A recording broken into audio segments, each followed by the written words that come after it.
can I tell one more? Yes, please. Okay. So my course was a 4-day course, my first course. It was Thursday, Friday, Saturday, Sunday.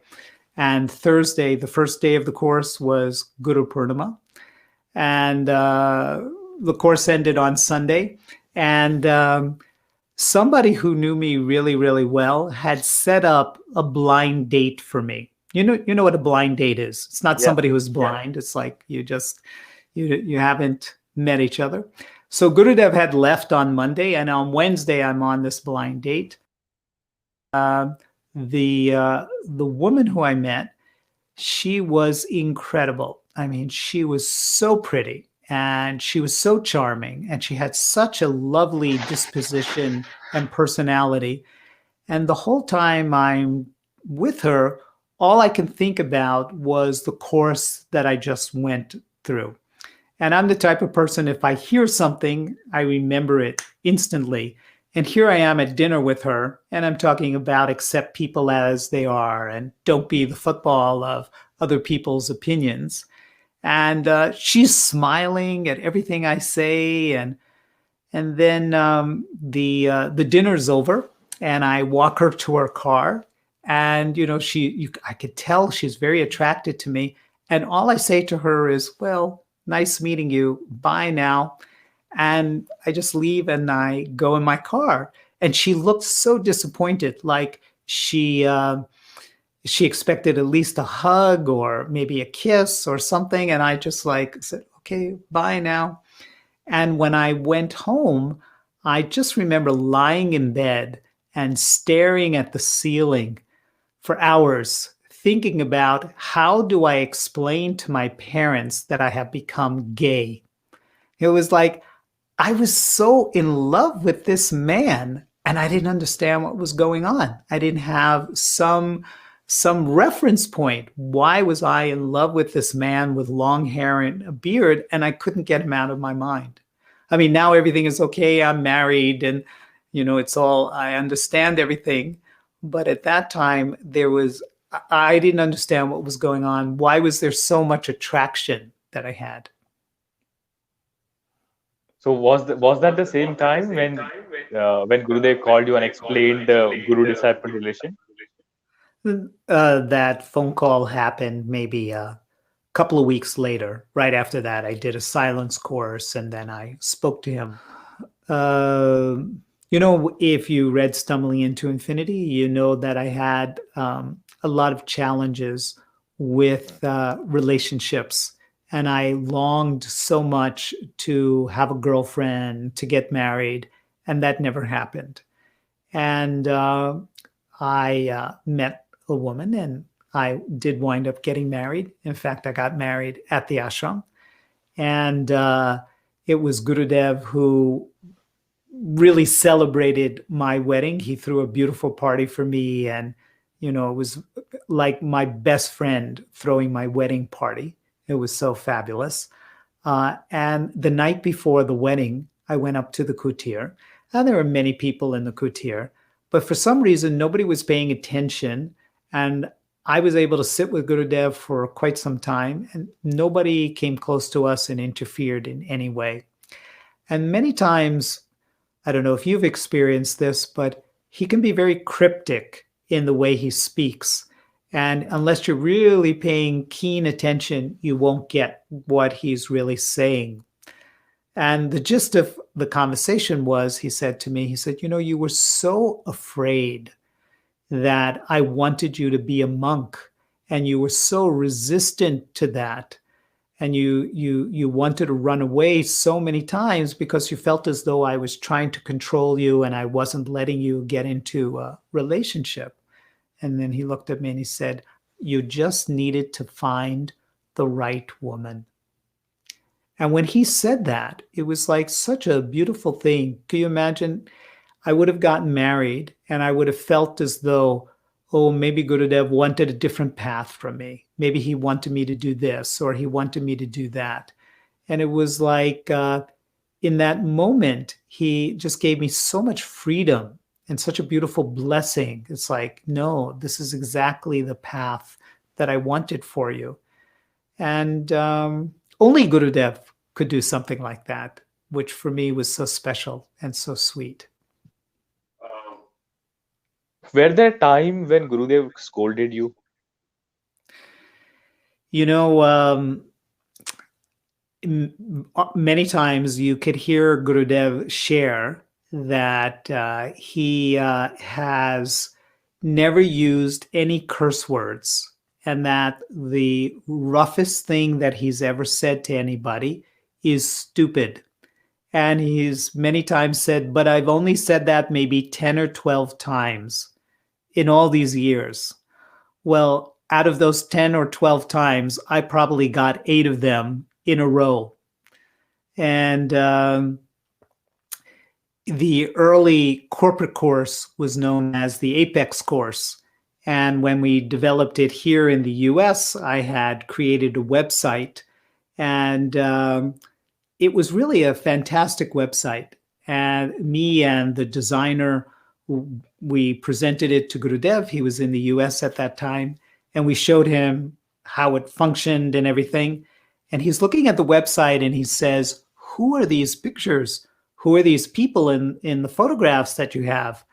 And I said, well, Gurudev, they're actually stock photos. He said, stock photos? What does that mean? Well, we purchased them from a website. He said, you purchased them from a website? I said, but how are people going to know any difference between these people and people who have taken the course? And then he just looked straight in my eyes and he went, stupid, stupid, stupid, stupid, stupid, stupid. And then he looked at everybody else in the room. There were maybe 20 people in the room. And he said, come, let's go to the hall and meditate. I mean, that was the most devastating experience to go through something like that.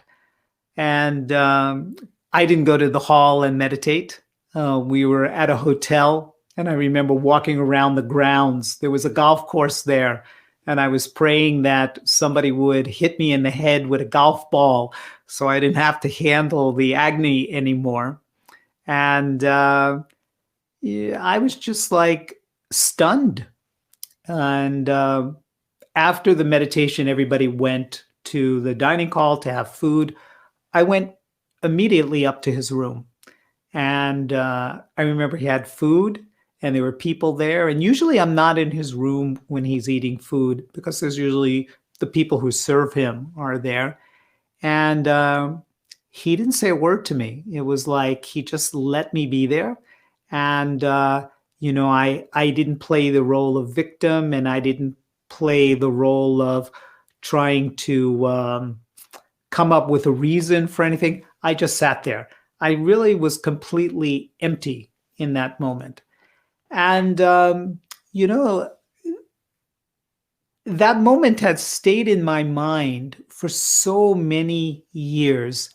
And it was just a moment in time that was just utter confusion. Like, why did that happen? Did he really dislike that website?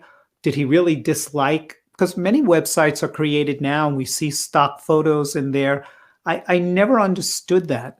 And only recently, when we were going through the Bhakti Sutras online with Gurudev, and he was talking about that sense of arrogance of a devotee, of that arrogance of knowing I have these talents and I have these skills, and how by having talents and skills and recognizing them, you realize, oh, I'm better than everybody else. And if you're better than everybody else, well, that means there are people who are less than you. And that experience of arrogance can take you so far away from the divine. And very much like the lesson in the Whole Life Expo that I went through. You know, now that I go back in time and I think about it, that was an amazing website. It was probably perfect. And he never went through any of the material or anything. You know, the comment he made was totally for my growth, for me to go inward and, you know, not have an attitude of, I'm better, I know what I'm doing, I'm more important. Do you know what I mean by that? Yes, And yes. I feel like those moments can only happen with the master, because If anybody else would do that, again, you would have an attitude. What do you mean? Defend yourself and everything. So those moments have happened so many times for me. I mean, so many teachers you have created, and you are like a grandfather of so many so many art of living teachers and volunteers. How you see this movement? I see it as just such a beautiful gift to humanity. Really, I see so many people blossoming and so many people growing, and it's getting more and more sophisticated. In terms of sophistication, I mean, the knowledge is able to get transferred in such a direct way. So, when we first started, there was nothing. And we didn't have any materials. There were no websites, there were no printed materials, there were no brochures, everything we had to do from scratch. So it's beautiful to see how much it's grown and developed. You have traveled with Gurudev so many times. Any memories from traveling with Gurudev?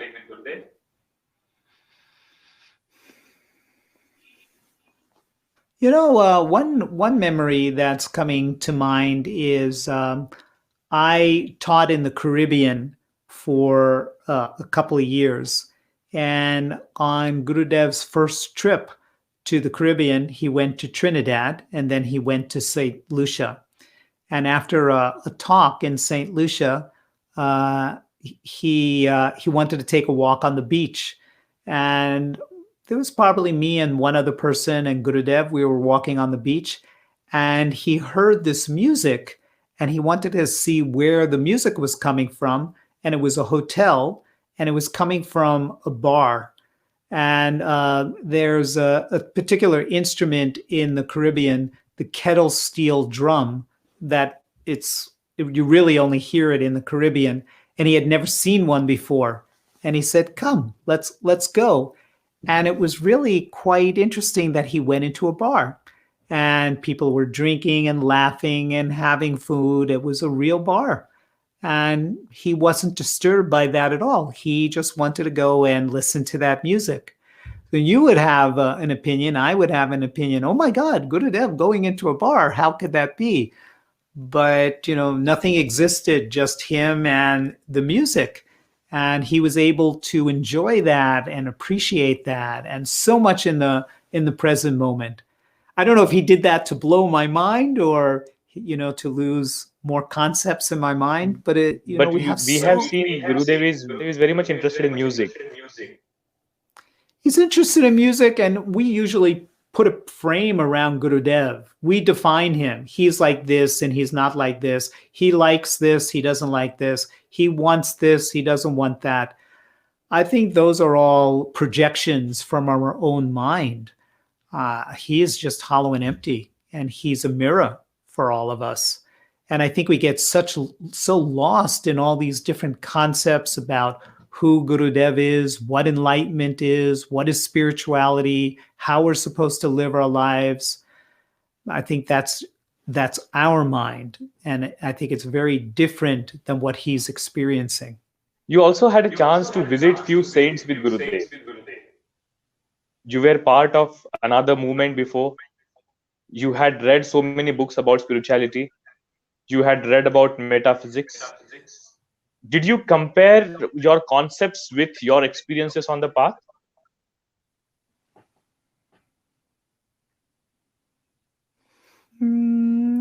That doesn't really resonate with me. No, I don't think so. Did you feel that there are so many different miracles and different Himalayan yogis and these things, and the path which art of living is leading us is very normal, very natural, very happy and celebrative than leaving everything? For me it was very different. For me, it has always only been an adventure. If I wasn't looking for anything, I wasn't trying to gain anything, I wasn't trying to accomplish anything, I just enjoyed spending time with Gurudev. And in the very beginning, I had a lot of opportunity to do that. So wherever he would be, that's where I would go. And I never even thought of devotion. I never thought of being a devotee. I didn't even really, most of the time, think of him as guru. It was just an adventure, a beautiful, loving, spiritual adventure. And the essence of the adventure was to spend as much time as possible with him. In the very early days, I would say I was really quite dysfunctional. I didn't socialize with a lot of the other people. I was just focused on him. It was like I was either in his room or I was waiting to get into his room. It was just like such a magnet that that was the only thing that existed for me. 5 things you learned from Gurudev, from your experience with him. Relax, relax, relax, relax, and relax. In Hindi, it is said that when you run after a god, you don't get it. But when you get tired after running and then you sit and you don't do anything, then you get the god. Then you get the experience of God. That's one of the proverbs. Yeah. That's beautiful. There are so many teachers and volunteers who are watching this, Michael. What would you like? What is your message? And they are watching it now, and probably after a few years also they will watch this. Right. What is your message for all of them?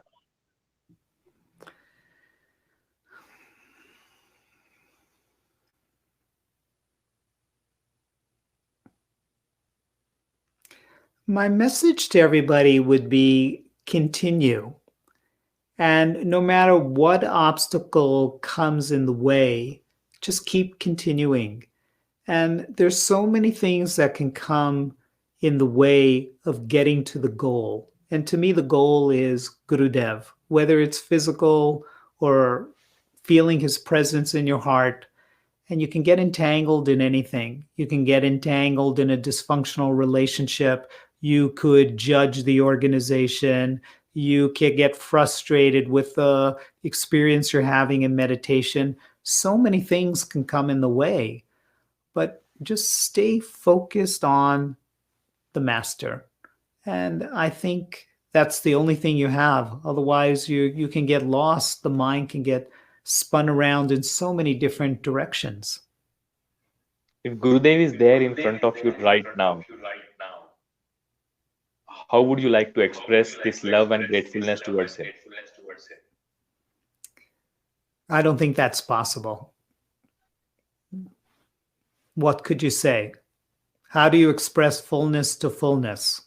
How do you express love to love or wisdom to wisdom? There's nothing to say, nothing to do.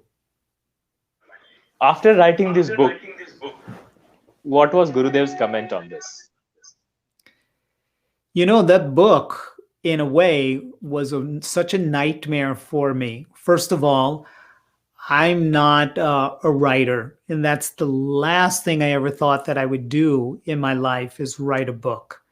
And he told me several times to write a book, and somehow the book started to get written.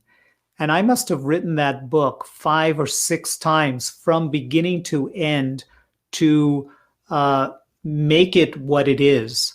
And it took me years to write that. That was such a monumental task for me to do. And then after I finished writing the book, it was going to press. And I gave it to my sister to read. And my sister has nothing to do with Art of Living at all. And she read the book. And I said to her, so tell me, what do you think about this? And she said, you know, I learned so many things about your life that I didn't know. And I said, anything else you want to share? She said, well, there's one thing. I didn't want to say anything, but this one man, Sri, I really don't like him. I don't like all the things that he said to you and all the things that he did. And I said, well, what do you mean? And she gave me a list of all these things. And then I thought, oh my God, if that's what my sister experiences, that means I must have wrote something to create that experience in her mind, because she doesn't have any background. So after writing it for 5 or 6 times, I had to rewrite the book again, because how could I publish it if that was the experience?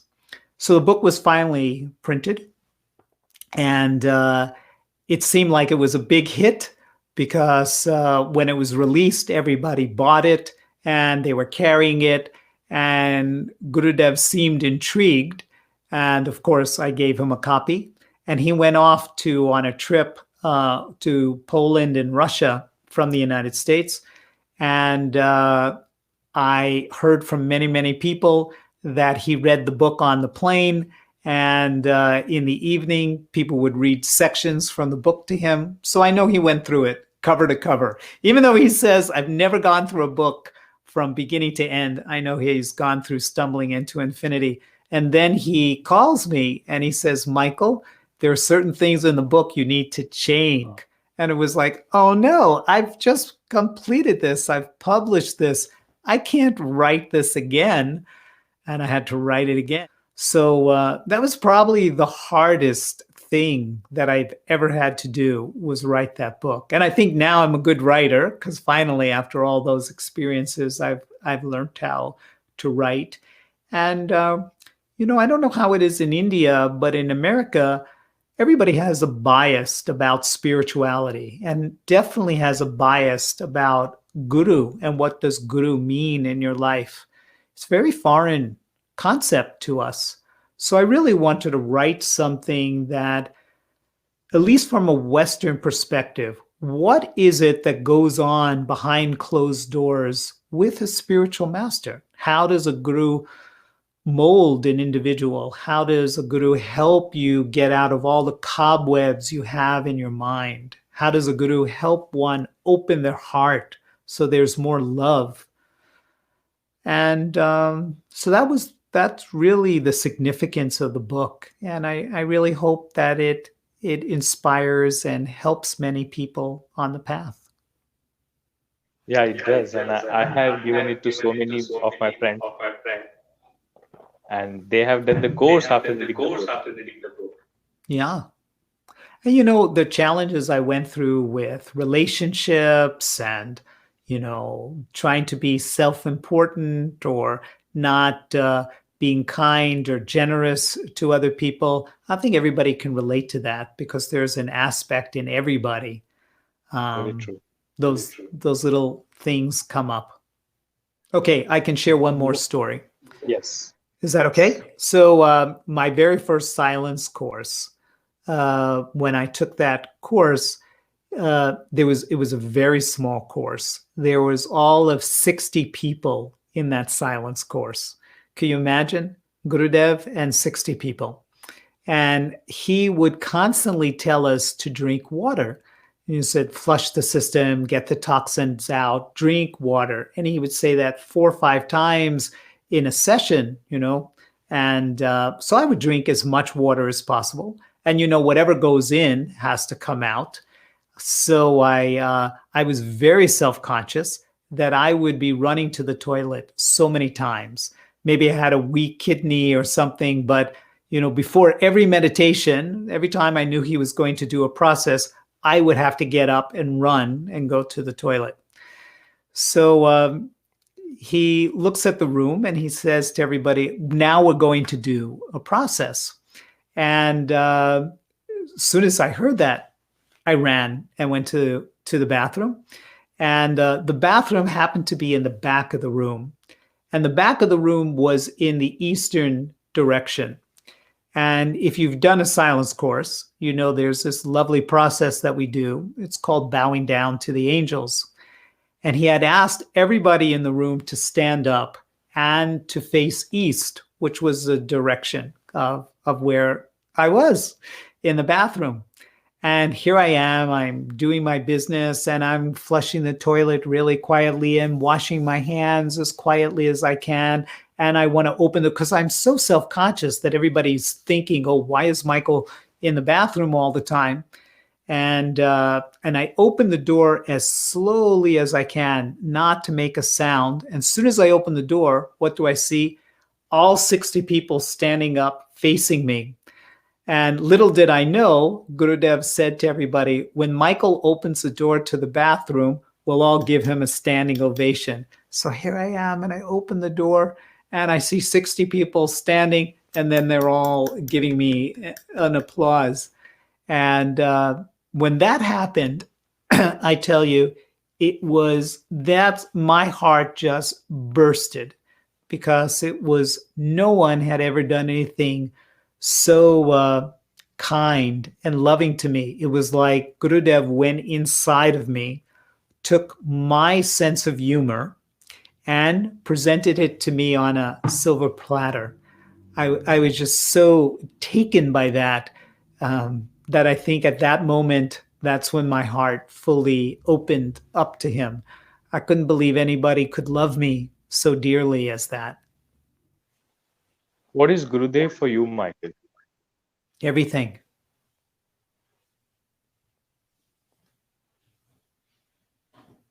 Everything. Do you feel that Gurudev has got busy now? I see he's more busy, and he has more things to do. But one thing I find is true, that if you need his time, you're going to get his time. And I don't think it matters if you're an old timer, or the first time you've gone to the ashram, or you see him in a public place. If you really need his time, he's going to give you that attention. It's amazing how that happens. So if anybody feels as though, oh, I'll never get an opportunity, I'll never have a chance to talk to him, that's not true. When the need arises, you will definitely connect with him. The only story that comes to mind for me is that I recently have had some health challenge with digestion, and it's been really, really bad. And I went to many, many doctors, many alternative doctors, and I have not been able to find a solution to it. And Gurudev came to Los Angeles, and I'm quite lucky that I get to go into his room and get through all the guards. Nobody stops me, at least in Los Angeles. I don't know if I went to India, if I would be that lucky. But so I was able to get into his room, and he was alone. So I said, Gurudev, I'm having this really challenge with my health. All these symptoms are happening. I explained it to him. And halfway through, when I'm talking to him, he wound up taking his cell phone, and he looks at his cell phone, and he's going through text messages or emails. And here I am. It's like, who's going to help me with this? Nobody. No doctor has been able to help me. So it has to be Gurudev. Please help me. And he pays absolutely no attention to me. And it was getting late. So he looks at me and he says, time to rest. Go rest now. So I had to leave. So 2-3 days later, I'm alone in the room with him again. And I said, oh, now's my opportunity. So I go and I said, Gurudev, I mentioned it before. I really need your guidance, your help. My digestion, all these symptoms are happening to me. I've gone to all these doctors, nobody. And what does he do? He takes out his cell phone again, and he starts looking at the cell phone. And then not only is he looking at the cell phone, he winds up showing me the cell phone. There was an email somebody sent to him about temples in India and how they all aligned. And he was talking about the chakras and how the great yogis of the past understood. And I'm like looking at him going, but what about me? What about my digestion? And then I could see I wasn't getting anywhere. So that was it. The evening ended. This happened 2 or 3 times on this 2-3 week tour that he was in the US. I asked him these questions, and I never got any answer from him. Till finally, the last night, it was very, very late, maybe around 1 a.m. I said, Gurudev, can you please help me with my digestion? He says, go talk to a Vaidya. He said, it's probably a Vata Pitta disorder. Go sleep. Dismiss me. And in that very moment, I realized that who is Gurudev? Is he my medical consult? Is he my doctor? Am I going to him to fix me? How many people in the world have health challenges? Is everybody who has a health challenge going to run and ask him, oh, Gurudev, what should I do? Is everybody who is going to have a financial problem going to ask him, what should I do? It was in that moment that I realized I have everything I need. And when my health is going to improve is the time when my health is going to improve. And when the answer is going to come to me, the answer is going to come to me. I don't need to be a beggar and go to him and fix me, Gurudev, fix me, please fix me. He's so much bigger and he has so much more to give than just small little things. And I tell you, since that moment, I have not asked him one personal question. That was probably 4 years ago. I have many opportunities. I've had many opportunities to be alone with him. I don't ask any more personal questions because if there's something I need to know, he is going to tell it to me. And yes, Gurudev is busy. And yes, he has so many things to do. But as I said before, if there is something that you need to know, that will be given to you, and have that confidence that that's going to be given to you, and just running after him and asking him all these personal questions. One, it really never satisfies you. You never feel like you get enough. And have that faith, have that trust.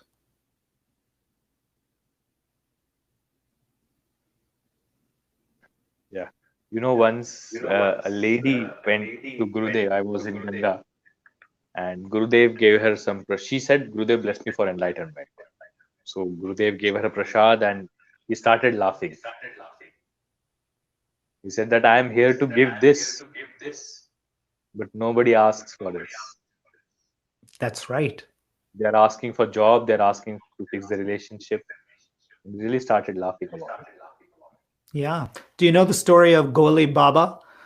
No. There's a saint that Gurudev knew when he was very young, and he lived in northern India, and he was known as the cowherder's master, and he wasn't a very educated man, and he got enlightened being in the Indian military. He was in the cavalry, and there was a battle, and a bullet passed through his shoulder.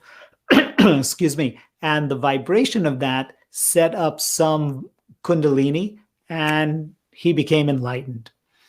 And he was in this small little village, and people from the village would come to the master asking all these foolish questions. Guruji, can you help me find this? Guruji, I need this. Guruji. Nobody came to him for knowledge. And here was this enlightened soul, and he would only young Ravishankar would come there to sit with him to speak knowledge. But everybody else would come and they would just have all these personal problems, but nobody cared about higher knowledge. And in many ways, we're very much like that. Yeah, of course, we're attracted to higher knowledge, but so many times we're just wanting Gurudev to fix us. True. Thank you, Michael, for this time. Thank you. It's been fun. This was amazing. This was beautiful to listen to all these stories. Few of them we have read many times in Stumbling into Infinity, and some of them were very new to us. For all of you who would like to order the book, you can go and search on Amazon, Stumbling into Infinity, and there is so much to read and learn from that. Well, thank you so much. It is available in different languages, and all of you who would like to get in touch with Michael and ask your questions or check about his schedule of courses, you can email him on the email ID which is scrolling there. Michael, thank you for your time. It was lovely to interact with you. Jai Gurudev. Jai Gurudev.